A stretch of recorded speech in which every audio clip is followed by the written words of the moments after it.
Good morning. It's March 22nd. This is Jimmy Skogard, and today I'm bringing you Grassroots Rising, the beloved community.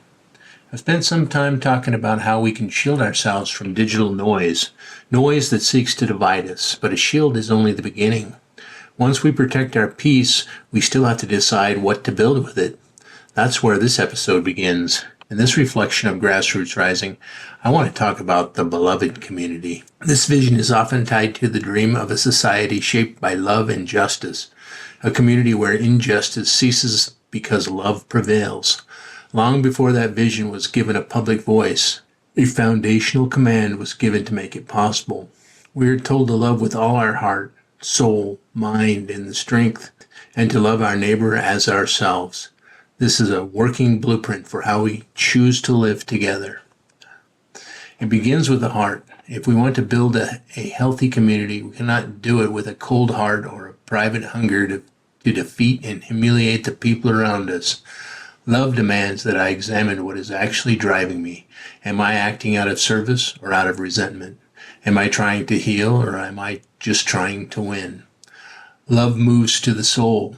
We need a center deeper than the mood of the day, deeper than the applause, and deeper than fear.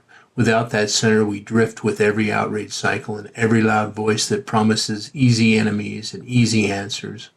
A movement without a moral center just becomes another machine. And then comes the mind. This matters now more than ever. Loving with the mind means I do not surrender my thinking. I do not let labels do the thinking for me. I do not accept that my neighbors are somehow less when the real human story is harder, messier, and more honest. In a world flooded with reaction, loving with the mind means slowing down long enough to understand. Then comes strength.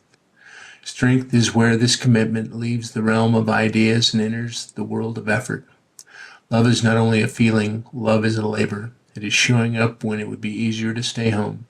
It's carrying boxes at the food pantry, clearing a branch after the storm, sitting through a hard meeting and telling the truth when silence would cost less.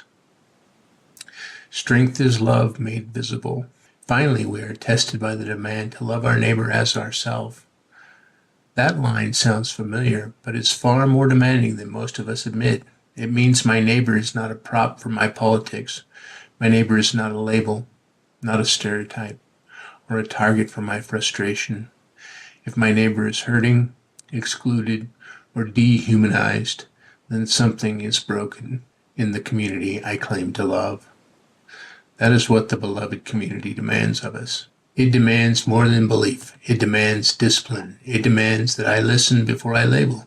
It demands that I tell the truth without cruelty. It demands we use our minds, our time, and our strength in service of something larger than ourselves. That is not weakness. That is the hardest kind of strength. This kind of community is not built somewhere far away. It is built here in our own neighborhoods. It is built in the daily choices I make on and offline. It is built when we choose not to feed division and we see the person behind the politics. It is built when we decide that dignity is not selective and that love of neighbor must be more than a phrase we admire from a distance. If I want to love with all my heart, soul, mind, and the strength, then I cannot treat my neighbor like an obstacle. I have to treat my neighbor like part of the same human family, worthy of truth, dignity, and care. That is the work before us in 2026. The beloved community will not be handed to us. We build it choice by choice, conversation by conversation, and act by act. If you have felt the exhaustion of division, if you have seen what contempt is doing to our towns and our families, then it's time to rise. Love with your whole heart, think with your whole mind, serve with your whole strength. Treat your neighbor with the same dignity you want for yourself. Agency means the ability to decide our future for ourselves. We still hold that power, but only if we use it.